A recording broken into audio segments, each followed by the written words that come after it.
Hey guys, I'm going to show you how I make my crispy oven baked crispy chicken thigh recipe. These are all the ingredients that I use, and go ahead and read as you go, kind of pause if you need to. I love to use grapeseed oil, makes the skin extra crispy. Olive oil is good too, but it doesn't have the olive oil flavor. So I like to already pre-season the skin side first, then I'll flip them over so it has time to absorb the oil while I season the back sides. And then these are all the seasonings I'm using, and just give it an even coat of each and every one.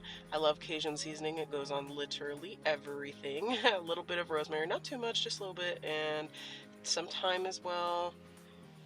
Italian seasoning. It's one of my favorite ones, honestly. I love using Italian seasoning with the majority of my things, but garlic powder, onion powder, or salt, whichever. And there's parsley, feeling a little fancy, you know. It adds some color to that.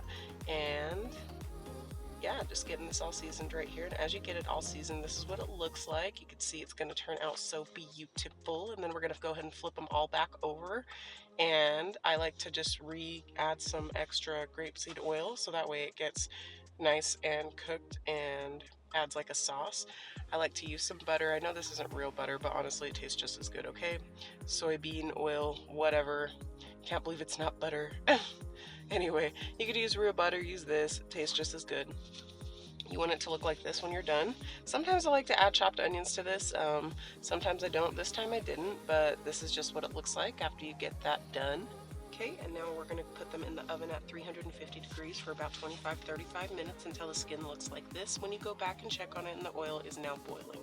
Now this is your cue to go ahead and take your turkey baster, and you're going to go ahead and give those chicken skins a oiled bath, people. This is where the crispy skin comes into play, and it turns out so good if you keep doing it this way. It is a bit of a hassle, but it is worth the work in the end for the taste, y'all.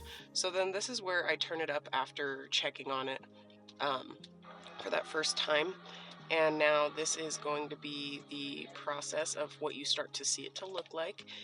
This is after the third bath of doing the oil. So now that we got that temperature turned up and you just keep letting it go, this is just repeat the process, y'all.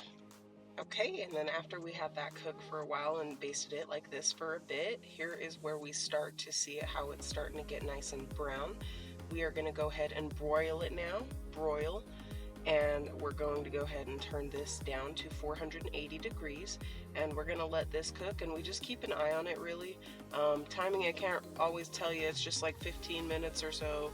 5 to 15 minutes in between times where you just keep seeing that skin get super brown, dried out, then go back and baste it again till it's nice and wet, until it just starts to turn nice and dark like this and crispy, where you can be able to tell, and you'll know it's cooked. It always comes out perfectly cooked and nice and tender on the inside, nice and soft and juicy. Anyway, this is me and my son's dinner plate, and we just had the homemade mashed potatoes with the corn and the chicken, and yeah, he loved it, I love it. Let me know what you guys think. Don't mind the napkin there. Bye-bye. And it's kind of hard to hold my phone at the same time with the fork, but as you can see, the chicken is so nice, juicy, and tender. So anyways, guys, try the recipe, let me know.